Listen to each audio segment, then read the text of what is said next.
मारवाड़ी कहते हैं पावली पल्ले तो दोपहरी में चल ले। माड़ा पहनो, साफा पहनो, आप घर जाओ और अपने अपने व्याख्यान झूठे करो, उससे कोई फायदा नहीं होने वाला। समाज के साथ में जो दूसरी जातियां लगी हुई थी, जिनके बगैर अपने क्रियाक्रम भी पूरे नहीं होते, उनका भी उत्थान कर देंगे। अर्थ के पूरा नहीं होगा, इसलिए आदरणीय मेघराज सिंह जी और पलाड़ा साहब की भी बहुत बहुत जरूरत है इस समाज को। इसीलिए वो कह रहे थे बाद में बुलाएंगे, मैंने कहा बाद में नहीं, अभी तो पता नहीं है अश्वमेध यज्ञ की क्या क्या व्यवस्था होंगी। आदरणीय मेघराज सिंह जी रॉयल साहब, और इनको भामाशाह नहीं दानवीर कहा जाए, क्योंकि भामाशाह दान के लिए प्रसिद्ध नहीं थे, अंगरक्षक के लिए थे। दानवीर मेघराज सिंह जी रॉयल साहब। समाज को गुलाम बनाना हो तो उसकी सोच को, उसके संस्कार, उसकी संस्कृति, उसके इतिहास को खत्म कर दो, वो जाति अपने आप समाप्त हो जाएगी, वो समाज अपने आप समाप्त हो जाएगा। समस्या तो सब जानते हैं, समस्या का हल क्या है? आज के जमाने में आर्थिक युग है, अलग अलग समय के ऊपर, अलग अलग टाइम के ऊपर अलग अलग समस्या पैदा होती है, और उसका अच्छे विचारधारक लोग होते हैं, वो अपने आप उस समस्या का निदान करते हैं। आज का दिन है आर्थिक युग। मारवाड़ी कहते हैं पावली पल्ले तो दोपहरी में चल ले। अब आपको समाज को ऊपर उठाना है, तो हमने एक छोटा सा विचार किया है कि समाज को सबसे पहले आर्थिक रूप से मजबूत किया जाए। आर्थिक रूप से आप कितने ही भाषण दे दो, काम करने से ही धन आएगा। धन आएगा तो सारी समस्याओं का हल अपने आप समाप्त हो जाएगा। किसी के कहने से न तो कोई पढ़ने वाला, न कोई शिक्षा प्राप्त करने वाला, न किसी के कहने से दारू छोड़ने वाला, न कोई बुराइयां छोड़ने वाला। जिसके परमात्मा ने जो लिखा है वो करके देगा। अच्छी शिक्षा दोगे तो अपने आप ये बुराइयों का समापन हो जाएगा।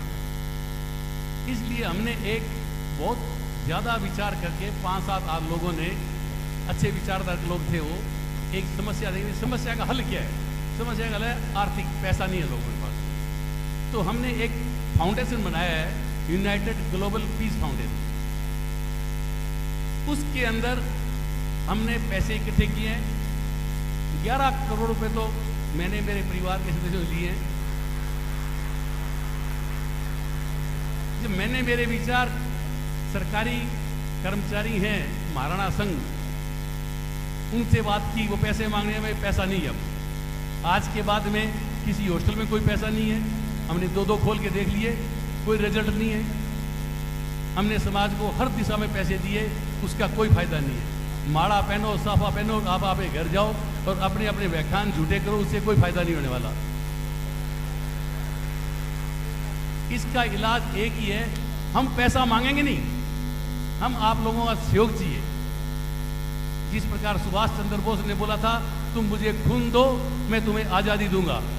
आप केवल सहयोग दो, हमें आपके पैसे की आवश्यकता है। आप केवल एक राजपूत अगर 1 रुपया एक दिन का दे देगा, तो हम इस समाज की और इस समाज के साथ में जो दूसरी जातियां लगी हुई थी, जिनके बगैर अपने क्रियाक्रम भी पूरे नहीं होते, उनका भी उत्थान कर देंगे। अब होगा कैसे? एक लड़के की पढ़ाई में रुपए 3 लाख से लेकर 5 लाख लगते हैं। हमें न तो कोई हॉस्टल खोलना, न कोई संस्था चलानी, कुछ नहीं करना। जो गरीब लड़के लड़कियां हैं, जिन्होंने 12वीं क्लास में स्कूल में सब फ्री पढ़ाया जाता है 12वीं तक, उसमें जो पढ़ के आगे आप 90% जिसके नंबर हैं, उनको हमारे यूनाइटेड ग्लोबल पीस फाउंडेशन के पास भेजो। हम उनको हिंदुस्तान की बेस्ट कोचिंग सेंटर में कोचिंग करवाएंगे, बेस्ट हॉस्टल में करवाएंगे, चाहे वो हिंदुस्तान हो चाहे वर्ल्ड में हो। पर ऐसे काम हमने शुरू कर दिया। वो पढ़ेगा, पढ़ने के बाद के अंदर उसको सरकारी गैर सरकारी नौकरी 101% मिलेगी, 90% प्राप्त करने वाले को। वो 10 परिवारों का पेट पड़ेगा। उनको देखा देख लोग अपने आप, उनमें एक भावना जागृत होगी और वो आगे पढ़ाई करेंगे। दूसरा बात है जहां इतिहास की, इतिहास और अपने पूर्वजों के रीति रिवाज तो अगर अपने नहीं निभाए, तो फिर अपने साथ भी होना, पहले रहते यूं तो तबले जाते क्यों। आज आपका इतिहास ही खत्म कर रहे हैं। आज इतना बड़ा समाज बैठा है। बीकानेर का एक छोटा सा घटना बता रहा हूँ। आज तक वर्ल्ड के अंदर किसी कानून के अंदर ये नहीं लिखा कि 5 ट्रस्टी हैं, उनमें से 4 मिलके तो एक को हटा सकते हैं, परंतु एक मिलके सबको नहीं हटा सकता। तो उसके ऊपर कोई आवाज ही नहीं उठा रहा। तो आज बीकानेर जिस महाराजा गंगा सिंह ने गंग किनार लेके आए, जनहित का फायदा किया, उनका नामो निशान खत्म करने को जा रहे हैं। इसके बारे में पूरी कहानी समझ लेना। अब जो मुद्दा आता है